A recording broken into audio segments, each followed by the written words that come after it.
ফরিদপুর জেলা যুবদলের সহসভাপতি মাসুদুর রহমান লিমনের নেতৃত্বে শহরের মাহেন্দ্র স্ট্যান্ডে হামলা চালানোর অভিযোগ পাওয়া গেছে।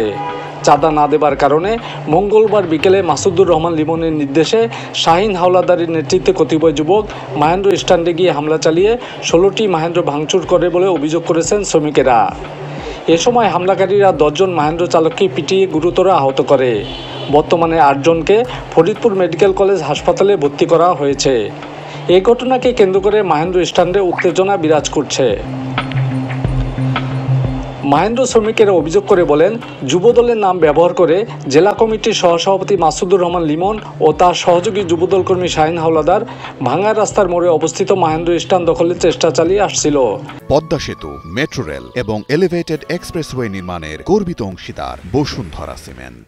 এ সময় তারা স্ট্যান্ড থেকে নিয়মিত জোরপূর্বক চাঁদা আদায় করত। গত কয়েকদিন ধরে মাহেন্দ্র চালকেরা চাঁদা দিতে অস্বীকার করলে তাদের নানাভাবে হুমকি দিয়ে আসছিল শাহিন হাওলাদার গংরা। মাহেন্দ্র চালক লিয়াকত আলী বাবু, রৌফুল লিমন, রানা সর্দার, মোহাম্মদ সলেমান, মামুন মণ্ডল অভিযোগ করে বলেন, দীর্ঘদিন ধরে লিমন ও শাহিন মাহেন্দ্র স্ট্যান্ডে দখল নিতে চেষ্টা চালায়। স্ট্যান্ড দখল করতে না পারলেও তারা জোরপূর্বক মাহেন্দ্র প্রতি 50-100 টাকা করে চাঁদা নিত। গত কয়েকদিন ধরে চাঁদা না দেবার কারণে তারা নানাভাবে হুমকি দিয়ে আসছিল। এরই জের ধরে হামলা চালানো হয়। বিএনপির নেতা লিমন মুন্সি, ওনার অধীনে শাহিন আইসা আমাদের স্ট্যান্ড দখল করতে চায়। আমরা এই কারণে বাধা দেওয়ার কারণে আমাদেরকে মারধর করে, মানে কিছুদিন পর পর হামলা করে। শাহিন দীর্ঘদিন ধরে আমাদের স্ট্যান্ডে চাঁদাবাজি করার জন্য চাঁদা চাইতেছে, তাকে চাঁদা দিতে হবে। এই চাঁদা দিতে আমরা অস্বীকৃতি জানার পরে শাহিনের নেতৃত্বে 40 থেকে 50 জন সন্ত্রাসী আইসা আমাদের এই গাড়িগুলো ভাঙিয়েছে, আমাদের ড্রাইভারদের আমাদের মারছে, ড্রাইভারদের মারছে, মারধর করে এই দেখেন যে গাড়িগুলো ভাঙিয়েছে কী করছে। ক্যাশে টাকা ছিল 30-35 হাজার টাকা, সমিতির টাকা, সে টাকা নিয়ে গেছে। এটা হলাম আমার গাড়ি, এখান দিয়ে আইসা কেবলমাত্র গাড়ি উঠেছি, আমারও সহ বাড়ি যাচ্ছে। গাড়ির গ্লাসটা বাইরে ভেঙে ফেলাইলো, আমার 3টা বাড়ি দিচ্ছে, আমার পিঠে লাগছে। কানাইপুরে বাড়িও হলো বাড়াইটা মস্তান, ভাঙ্গা রাস্তার মোড়ে জায়গা চাঁদা নেয়, প্রতিদিন 100 টাকা করে গাড়ি প্রতি চাঁদা নেয়। আমরা এইটা ঠেকাই দেখে আমাদের বাড়ি মনে করেন এই অত্যাচার কেন শুরু করেছে। এই ভাঙ্গা রাস্তার মোড় স্বর্ণকুটির মার্কেটের সামনে থেকে সালতা স্ট্যান্ডে অবৈধভাবে এখান থেকে কিছু ছেলেপেলেরা গাড়ি করে সালতা রোডে গাড়ি ছাড়া। ওর একজনের নাম হচ্ছিল শাহিন হাওলাদার। এই শাহিন হাওলাদার ওদের কাছ থেকে 50 টাকা করে টাকা নেয়।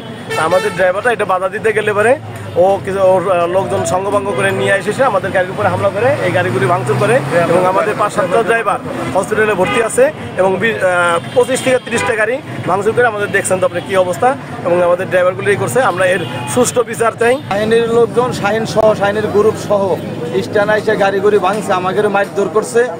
ওরা স্ট্যান্ড দখল চাইতেছে, এই জন্যে আমাদের আইসা মারধর করছে। ইয়া সঠিক বিচার আমরা চাই। এই যে ওরা হলো সন্ত্রাসী, ওরা হলো এই দেশের সন্ত্রাসী।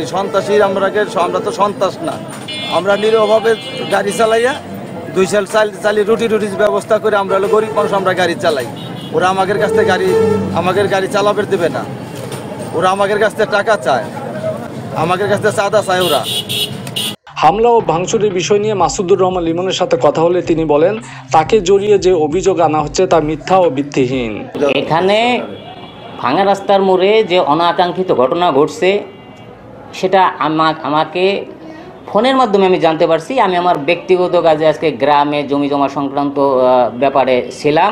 আমি দুপুরে জানতে পারছি ভাঙা রাস্তার মোড়ে একটা অনাকাঙ্ক্ষিত ঘটনা ঘটে। সেটা হলো আপনার এই শ্রমিকদের ব্যাপার, সালতা শ্রমিক বনাম শিবরামপুরের শ্রমিক, এরা শ্রমিকরা মারামারি করে এইটাকে একটা রাজনৈতিক কালিমা লেপনের উদ্দেশ্যে আমাদের উপরে গড়ানোর চেষ্টা করতেছে, যার সাথে আমরা জড়িত না। আমরা শ্রমিক পলিটিক্স করি না।